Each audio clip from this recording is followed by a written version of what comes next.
സെക്രട്ടറിയുടെ മറുപടി വായിക്കുകയായിരുന്നു CPK Kunhalikutty. Chief secretary പറഞ്ഞിരിക്കുന്നത് ഈ കാലതാമസം വരുത്താതെ ഈ പദ്ധതിയുടെ ഭാഗമായിട്ടുള്ള സ്ഥലം ഏറ്റെടുത്ത് കൂടുതൽ IT കമ്പനിക്ക് കൊടുക്കാൻ വേണ്ടിയിട്ടാണ് സർക്കാർ ഇങ്ങനൊരു തീരുമാനമെടുത്തിരിക്കുന്നത് എന്നാണ്. എൻ്റെ ചോദ്യം ഇതാണ്, നിലവിൽ ഈ വീഴ്ച വരുത്തിയത് സംസ്ഥാന സർക്കാരാണ് എന്നാണോ നമ്മൾ കരുതേണ്ടത്, അതോ ടീകോം പോലെയൊരു കമ്പനിക്ക് ഈ IT ഡെവലപ്മെൻറ്റുമായി ബന്ധപ്പെട്ട് വലിയ പ്രായോഗിക പരിജ്ഞാനം ഇല്ലാത്തതുകൊണ്ടും ദുബായ് സർക്കാരിൻ്റെ മാറിയൊരു പോളിസി ഉണ്ടല്ലോ, ഇപ്പോൾ ദുബായിക്ക് പുറത്ത് വലിയ നിക്ഷേപം നടത്താൻ ദുബായ് ഹോൾഡിങ്സിന് താല്പര്യമില്ല എന്ന നയപരമായൊരു മാറ്റം വന്നിട്ടുണ്ടെന്നാണ് മനസ്സിലാക്കുന്നത്. അതാണോ ഇതിൻ്റെ ഒരു ഈ വീഴ്ചയ്ക്കുള്ള പ്രധാനപ്പെട്ട കാരണം? സംസ്ഥാന സർക്കാരിൻ്റെ പിടിപ്പുകേടാണോ അതോ ദുബായ് ഹോൾഡിങ്സിൻ്റെ നയമാറ്റമാണോ? അതിന് ഏറ്റവും നല്ല മറുപടി എന്ന് പറയുന്നത് UDF ഗവൺമെൻറ്റിൻ്റെ കാലത്ത് എന്ത് നടന്നു, ഇടതുപക്ഷ ഗവൺമെൻറ്റിൻ്റെ കാലത്ത് എന്ത് നടന്നു എന്ന് നോക്കലാണ്. 2006 തൊട്ട് ഉള്ള അച്യുതാനന്ദൻ ഗവൺമെൻറ്റിൻ്റെ കാലത്ത് വിവാദങ്ങളായിരുന്നു, അവരെ പഴിവരലായിരുന്നു, പ്രശ്നങ്ങളായിരുന്നു, നമുക്ക് ഓർമ്മയുണ്ടല്ലോ. അത് കഴിഞ്ഞ് അവർ ഒന്നും ചെയ്യാതിരുന്നു. 2011 വന്നപ്പോൾ അവർ അത്ര ഉഷാറോടുകൂടി വീണ്ടും വന്ന് കാര്യങ്ങളൊക്കെ ചെയ്തത് എങ്ങനെയാണ്? അപ്പോൾ ഗവൺമെൻറ്റിൻ്റെ ഒരു ഊർജ്ജസ്വല തന്നെയാണ് ഏറ്റവും വലിയ പ്രശ്നം. അവർക്ക് അങ്ങനെ ഒരുപാട് ഇൻവെസ്റ്റ്മെൻറ്റ് പല സ്ഥലത്തും ഉണ്ട്, പക്ഷേ നമ്മൾ ഗവൺമെൻറ് ഒരു ഊർജ്ജസ്വലത കാണിക്കണ്ടേ? 2016 ഞങ്ങൾ പോകുമ്പോൾ ഇനോഗ്രേറ്റ് ചെയ്ത അവിടെ നിന്ന് തുടങ്ങി ഒരു ഊർജ്ജസ്വലത കാണിച്ചിരുന്നു എങ്കിൽ ഇപ്പോൾ കുറേ കൂടി കെട്ടിടങ്ങൾ അവിടെ വരുമായിരുന്നു, കുറേ കൂടി കമ്പനികൾ വരുമായിരുന്നു. ഈ ടെക്നോ പാർക്കായാലും ഇൻഫോ പാർക്കായാലും ഇപ്പോൾ ടീകോം ആയാലും പിന്നെ IT ഇൻഫ്രാസ്ട്രക്ചർ ഉണ്ടാക്കുക എന്നല്ലാതെ കമ്പനികൾ വരേണ്ടത് വേറെ കമ്പനികളല്ലേ? അതെ, നല്ല ഇൻഫ്രാസ്ട്രക്ചർ ഉണ്ടാക്കി കൊടുത്താൽ അവിടെ ഒരുപാട് കമ്പനികൾ വരും എന്നുള്ളതിൻ്റെ ഏറ്റവും വലിയ തെളിവ് ടെക്നോ പാർക്കും ഇൻഫോ പാർക്കാണല്ലോ. ഇൻഫോ പാർക്കിൽ ഇപ്പോൾ ആളുകൾ ക്യൂ നിൽക്കില്ലേ? ഞങ്ങൾ 10 മാസം കൊണ്ട് ഉണ്ടാക്കി ഉദ്ഘാടനം ചെയ്ത പിന്നെ കാര്യമാണ് ഇൻഫോ പാർക്ക് കൊച്ചിയിലെ. ഇൻഫോ പാർക്കിൽ കെട്ടിടത്തിന് കല്ലിടാൻ പോലും സ്ഥലമില്ല, അത്രമേൽ അവിടെ കെട്ടിടങ്ങൾ വന്ന് നിറഞ്ഞു. 582 കമ്പനികളാണ് ഇപ്പോൾ ഇൻഫോ പാർക്കിലുള്ളത്. 70,000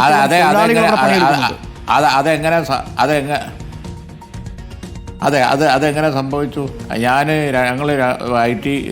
ഞാൻ IT മിനിസ്റ്റർ ആകുമ്പോൾ ഞാനാണ് ആദ്യമായി അവിടെ ചെന്ന് ആ സ്ഥലം പരിശോധിച്ചത്. ഒന്നും ഉണ്ടായിരുന്നില്ല അവിടെ, കുറുക്കം മേയുന്ന സ്ഥലമായിരുന്നു.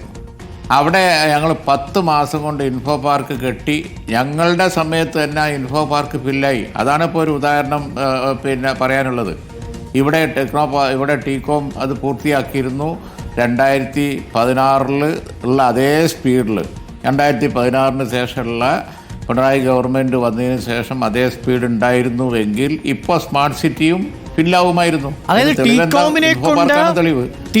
പാർക്കിൽ കമ്പനികൾ വരാമെങ്കിൽ ടീകോമിനെ കൊണ്ട് ഈ പണി എടുപ്പിക്കേണ്ടിയിരുന്ന സർക്കാർ അത് ചെയ്തില്ല എന്നതാണ് പ്രതിപക്ഷത്തിന്റെ വിമർശനം. ഇല്ല, സർക്കാർ അതാണ് ടീകോമിനെ പ്രേരിപ്പിച്ച് പണിയെടുപ്പിച്ച് അവിടെ ഈ കമ്പനികളെ കൊണ്ടുവരില്ല. എങ്ങനെയാ? അത് പ്രൊമോഷൻ വർക്കാണ്. ആ പ്രൊമോഷൻ വർക്ക് കമ്പനികളെ ഇൻവൈറ്റ് ചെയ്യണമായിരുന്നു, പോയി റോഡ് ഷോ നടത്തണമായിരുന്നു. റോഡ് ഷോ നടത്തിയിട്ട് കമ്പനികളെ ഇങ്ങോട്ട് ക്ഷണിച്ച് കൊണ്ടുവരണമായിരുന്നു. അങ്ങനെയല്ലേ ടെക്നോ പാർക്ക് ഞങ്ങൾ ഫില്ലാക്കിയത്, അങ്ങനെയല്ലേ ഇൻഫോ പാർക്ക് ഞങ്ങളുടെ കാലത്ത് ഫില്ലായത്. നെഗറ്റീവ് അപ്രോച്ച് എടുത്തതാണ് പ്രശ്നം. PS ഗവൺമെന്റിന്റെ കാലത്തും IT വകുപ്പ് മുഖ്യമന്ത്രിയാണ് കൈകാര്യം ചെയ്യുന്നത്. അപ്പോൾ IT മേഖലയുടെ സമ്പൂർണ്ണ വികസനത്തിനുള്ള ഒരു അവസരമായി അദ്ദേഹം അതിനൊരു പ്രയോറിറ്റി കൊടുത്തില്ല എന്നൊരു വിമർശനം താങ്കൾക്കുണ്ടോ CPK കുഞ്ഞാലിക്കുട്ടി? അല്ല, ഉണ്ടല്ലോ. കാരണം PS ഗവൺമെൻറ്റിൻ്റെ കാലത്ത് സംഭവിച്ചു അത് തന്നെയാണ്. അദ്ദേഹത്തിന് ഒരുപാട് വകുപ്പുണ്ട്, മുഖ്യമന്ത്രിയാണ്. ഒരു റോഡ് ഷോ അല്ലെങ്കിൽ ഒരു ക്യാമ്പയിൻ നടത്താൻ പോകാൻ അദ്ദേഹത്തിന് സമയം കിട്ടിയിട്ടുണ്ടോ? ഞങ്ങൾ മന്ത്രിയായിരിക്കുന്ന ആൻ്റണി മുഖ്യമന്ത്രിയാകുമ്പോൾ ആൻ്റണിയെ മുഖ്യമന്ത്രി എന്നുള്ള നിലയിൽ ഇൻഫോസിസിൻ്റെ ക്യാമ്പസിൽ ഞങ്ങൾ പോയി. ആൻ്റണി പോയി. ഡൽഹിയിൽ എത്ര റോഡ് ഷോ നടത്തി. ഉമ്മൻചാണ്ടി പിന്നെ 2011 ഉമ്മൻചാണ്ടി വന്നതിന് ശേഷം പിന്നെ പറയണ്ട. ഉമ്മൻചാണ്ടി ദുബായിൽ പോയി, അതുപോലെ മറ്റു സ്ഥലങ്ങളിൽ പോയി, എല്ലാ സ്ഥലത്തും പോയി ഇൻവെസ്റ്റേഷൻ കൊണ്ട് ക്യാൻവാസ് ചെയ്യുമ്പോൾ ഇങ്ങനെയുള്ള കാര്യങ്ങളൊന്നും ഇവർ ചെയ്യില്ല. മുഖ്യമന്ത്രിമാർ IT വകുപ്പ് വെച്ചിട്ട് പ്രത്യേകിച്ച് കാര്യമൊന്നുമില്ലല്ലോ. ഇൻവെസ്റ്റേഷനെ ക്യാമ്പയിൻ ചെയ്യണ്ടേ, കൊണ്ടുവരണ്ടേ, അവരെ പ്രേരിപ്പിച്ച് കൊണ്ടുവരണ്ടേ? അങ്ങനെ ഒരു സംഗതി PS ഗവൺമെൻറ്റിൻ്റെ കാലത്തും നടന്നിട്ടില്ല. ഇപ്പോഴത്തെ പിന്നെ പിണറായി ഗവൺമെൻറ്റിൻ്റെ കാലത്തും അത് നടന്നിട്ടില്ല. അത് വസ്തുതയാണ്. IT പ്രത്യേകമായ മന്ത്രിയില്ല, വകുപ്പില്ല, ഒന്നുമില്ല. ഒരു ഇനീഷ്യേറ്റീവും ഇല്ല. അതാണ് സംഭവിച്ചത്. അതെ. ശ്രീ പി കെ കുഞ്ഞാലിക്കുട്ടി, ഇനി ഈ വിഷയത്തിൽ നഷ്ടപരിഹാരം സംബന്ധിച്ചൊരു ക്ലോസ് ആണല്ലോ, അതാണ് ഇപ്പോൾ വിവാദമായിരിക്കുന്നത്. ഞാൻ ഇന്നലെ ആ എഗ്രിമെന്റ് പൂർണ്ണമായിട്ടും വായിച്ചു, ഫ്രെയിം വർക്ക് എഗ്രിമെന്റ് 2007. അതിൽ വളരെ കൃത്യമായ ഒരു സ്ഥലത്ത് പറയുന്നുണ്ട്, ഏതെങ്കിലും തരത്തിൽ മാനദണ്ഡ പ്രകാരം പണി പൂർത്തീകരിച്ചില്ലെങ്കിൽ ടീകോമിന്റെ ഷെയർ നമ്മുടെ സംസ്ഥാന ഗവൺമെന്റ് ഓഫ് കേരളയ്ക്ക് ഏറ്റെടുക്കാം. SPVയുടെ പൂർണ്ണ ഓഹരികളും നമ്മുടെ സർക്കാരിന് സ്വന്തമാക്കാം.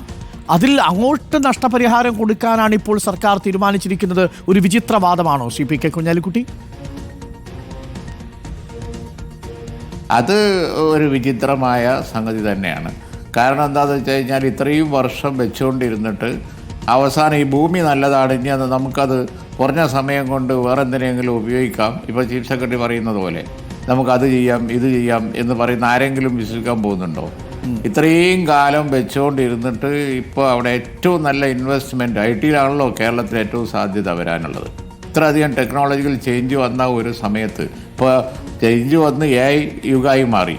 ഈ ഒരു സമയത്തിൻ്റെ ഉള്ളിൽ ഈ ഇൻഫോ പാർക്ക് ചെയ്തതുപോലെ സ്മാർട്ട് സിറ്റി പൂർത്തിയാക്കിയിരുന്നുവെങ്കിൽ ഈ പറഞ്ഞ 90,000 എംപ്ലോയ്മെൻറ്റ് ഒക്കെ പോസിബിളായിരുന്നു. അത് നടക്കാതെ ഇപ്പോൾ ഇനി ഇൻവെസ്റ്റ്മെൻറ്റ് കൊണ്ടുവരാൻ വേണ്ടി, നല്ല ഇൻവെസ്റ്റ്മെൻറ്റിന് വേണ്ടി ഇപ്പോൾ ഇത് നഷ്ടപരിഹാരം കൊടുത്ത് ഒഴിവാക്കുകയാണ് എന്ന് പറയുന്നത് ഒരു വിചിത്രവാദം തന്നെയാണ്. അത് അതിലേക്ക് എങ്ങനെ നയിച്ചു എന്നുള്ളത് എനിക്കൊരു പിടിയും കിട്ടുന്നില്ല. അങ്ങനെ നഷ്ടപരിഹാരം കൊടുക്കാൻ തീരുമാനിച്ചാൽ പ്രതിപക്ഷം അതിനെ എതിർക്കില്ലേ? അല്ല, നഷ്ടപരിഹാരം എന്നുള്ളതിൽ മാത്രം ഒതുക്കി നിർത്തുന്നില്ല ഞാൻ. നഷ്ടപരിഹാരത്തിലേക്ക് എത്തിയതിനുള്ള കാരണവും അതുപോലെ തന്നെ എന്തുകൊണ്ട് നഷ്ടപരിഹാരം കൊടുക്കണമെന്നുള്ളവരെ ഗവൺമെൻറ് ഇതുവരെ വിശദീകരിച്ചിട്ടില്ലല്ലോ. അതെ, അവർ അച്യുതാനന്ദൻ ഗവൺമെൻറ്റിൻ്റെ കാലത്ത് കൊണ്ടുവന്ന എഗ്രിമെൻറ്റിൽ ഉള്ള ആ ഗവൺമെൻറ് അനുകൂല ക്ലോസ് ഉപയോഗിക്കാതെ ഇപ്പോൾ നഷ്ടപരിഹാരം അങ്ങോട്ട് എങ്ങനെ കൊടുക്കുന്നു എന്നുള്ളത് അവർ വിശദീകരിക്കേണ്ട കാര്യമാണ്. അവർ ഇതുവരെ അത് വിശദീകരിച്ചിട്ടില്ല. എന്തുകൊണ്ട് ആർബിട്രേഷൻ ആയതുകൊണ്ട് നിയമപരമായ ലിറ്റിഗേഷനിലേക്ക് പോകാതെ, നിയമപരമായ കേസും കൂട്ടത്തിലേക്കും പോവാതെ ഇരുകൂട്ടരും പരസ്പരം സംസാരിച്ചു തീർക്കണം എന്ന വ്യവസ്ഥയിലാണ് ഇത് വന്നിരിക്കുന്നതെന്നാണ് വിശദീകരണം. അല്ല, സംസാരിച്ച് പിരിയാൻ തീരുമാനിക്കുന്നതിന് മുമ്പ് സംസാരിച്ച് എന്തെങ്കിലുമൊക്കെ ഒന്നിച്ചൊന്ന് ചെയ്യാൻ തീരുമാനിക്കാമായിരുന്നില്ലേ കഴിഞ്ഞ 10 കൊല്ലം? അതിന് നോക്കിയോ? പിരിയാൻ ഇത്ര ഉത്സാഹം കാണിക്കുന്നവർക്ക് ഇവിടെ കുറച്ച് ഇൻവെസ്റ്റ്മെൻറ്റ് കൊണ്ടുവരാനുള്ള ചർച്ച ഒരു പ്രാവശ്യമെങ്കിലും പോയി നടത്താമായിരുന്നില്ലേ? അപ്പോൾ അന്നത്തെ ഫോട്ടോസ് നിങ്ങളെ കയ്യിലുണ്ടല്ലോ. ഉമ്മൻചാണ്ടിയും ഞങ്ങളൊക്കെ പോയി അവിടെ റൂളർ അടക്കം കാണുന്ന ഫോട്ടോസ് ഉണ്ടല്ലോ. അതുപോലെ ഒരു വിസിറ്റ് അവിടെ റോഡ് ഷോ നടത്താൻ അതിനൊരു സമയം കണ്ടില്ലല്ലോ. എന്നിട്ട് ഇപ്പോൾ പിരിയാനാണല്ലോ ക്ലോസും കാര്യങ്ങളൊക്കെ. നീക്കങ്ങളുടെ എല്ലാം പിന്നിൽ മറ്റു ചില താല്പര്യങ്ങളുള്ളതായി താങ്കൾക്ക് തോന്നുന്നുണ്ടോ? പ്രതിപക്ഷ നേതാവ് അങ്ങനെ ഒരു വിമർശനം ഉന്നയിച്ചു. ചില റിയൽ എസ്റ്റേറ്റ് താല്പര്യങ്ങൾ ചിലർക്കുണ്ട്. അത് നടത്തിയെടുക്കുന്നതിന് വേണ്ടിയാണ് ഇപ്പോൾ ആ 246 ഏക്കർ സ്ഥലത്തിൽ കണ്ണുവെച്ചിരിക്കുന്നത് എന്നാണ് പ്രതിപക്ഷത്തിന്റെ ആരോപണം. ശ്രീ പി കെ കുഞ്ഞാലിക്കുട്ടിക്ക് അങ്ങനെ ഒരു വാദമുണ്ടോ? ഒരു റിയൽ എസ്റ്റേറ്റ് ബിസിനസ് ഇടപാട് നടത്താൻ വേണ്ടിയാണ്, ദുരൂഹതകളുണ്ട് എന്നാണോ അങ്ങ് വിശ്വസിക്കുന്നത്? ഞാനിപ്പോൾ ഇതിൻ്റെ ഞങ്ങളുടെ സമയത്ത് ഈ വകുപ്പ് കൈകാര്യം ചെയ്ത ആൾ, അതുപോലെ തന്നെ ഇതിലൊക്കെ പങ്കെടുത്ത ആൾ എന്നുള്ള നിലക്ക് അല്പം കൂടി റെസ്പോൺസിബിളായി പറയണമല്ലോ. ആ ഭാഗം ഞാൻ പരിശോധിച്ചിട്ടില്ല. ഇതിലേക്ക് നയിച്ച വെസ്റ്റേൺ ഇൻട്രസ്റ്റ് ഉണ്ടോ എന്നുള്ള കാര്യം വ്യക്തിപരമായി എന്നെ സംബന്ധിച്ചിടത്തോളം അറിയാത്ത കാര്യം പറയുന്ന സ്വഭാവം എനിക്കില്ല. പിന്നെ പ്രതിപക്ഷ മുൻ നേതാവ് ഒക്കെ പറയുമ്പോൾ ഞങ്ങളത് ചർച്ച ചെയ്യും. എന്തുകൊണ്ടാണ് അവർ അത്തരത്തിലുള്ള ഒരു അലിഗേഷൻ കൂടി പറഞ്ഞത് എന്നുള്ളത് ചർച്ച ചെയ്യുമ്പോൾ ആ കാര്യങ്ങൾ ഞാനും പരിശോധിക്കും. എന്തുകൊണ്ടാണ് ഇങ്ങനെ, ഞാനത് സെപ്പറേറ്റ് പരിശോധിച്ചിട്ടില്ല, അത്രേ ഞാൻ പറയൂ. ഓക്കെ, അപ്പോൾ UDF എന്തായാലും ഈ വിഷയത്തിൽ ശക്തമായ പ്രതിഷേധ മാർഗത്തിലേക്ക് കടക്കുകയാണെന്നാണോ മനസ്സിലാക്കേണ്ടത് P K Kunhalikutty? Smart city വിഷയത്തിൽ UDF തീർച്ചയായിട്ടും ഈ സ്മാർട്ട് സിറ്റി വിഷയം ചർച്ച ചെയ്യുമല്ലോ. കാരണം UDF ഗവൺമെൻറ്റിൻ്റെ കാലത്ത് കൊണ്ടുവന്ന വലിയൊരു ഇൻവെസ്റ്റ്മെൻറ്റ്, കേരളത്തിൽ ഇത്രയധികം ചെറുപ്പക്കാർക്ക് ജോലി കൊടുക്കാമായിരുന്ന കേരളത്തിൻ്റെ ഏറ്റവും വലിയ, ഇനി എന്ത് ഇൻവെസ്റ്റ്മെൻറ്റ് മീറ്റ് കൊച്ചിയിൽ, ഇപ്പോൾ അവർ ഇൻവെസ്റ്റ്മെൻറ്റ് മീറ്റ് കൊച്ചിയിൽ നടത്താൻ പോവാം. എന്ത് നടത്തിയിട്ട് എന്താ കാര്യം? ആര് വിശ്വസിക്കാനാണ്? ഇത്രയും വലിയൊരു ഇൻവെസ്റ്റ്മെൻറ്റ് ഇങ്ങനെ ഫെയിലാക്കി കളഞ്ഞിട്ട് ഇപ്പോൾ ഇനി ഇൻവെസ്റ്റ്മെൻറ്റ് മീറ്റ് നടത്തിയിട്ട് വല്ല കാര്യമുണ്ടോ? ഇവിടെ പ്രകടമാകുന്ന UDF ഗവൺമെൻറ്റുകളുടെ ബെസ്റ്റ് ഇനിഷ്യേറ്റീവും LDF ഗവൺമെൻറ്റുകളുടെ വേസ്റ്റ് ഇനീഷ്യേറ്റീവും, അതാണ് വേസ്റ്റ് പെർഫോമൻസുമാണ് ഇവിടെ വ്യക്തമാകുന്നത്. അപ്പോൾ അവസാനം വന്ന് നഷ്ടപരിഹാരം കൊടുക്കുന്ന വിഷയം വന്നപ്പോൾ അതിൽ ഇനി വല്ല വെസ്റ്റഡ് ഇൻട്രസ്റ്റ് ഉണ്ടോ എന്നുള്ളത് UDF തീർച്ചയായിട്ടും പരിശോധിക്കും, ചർച്ച ചെയ്യും.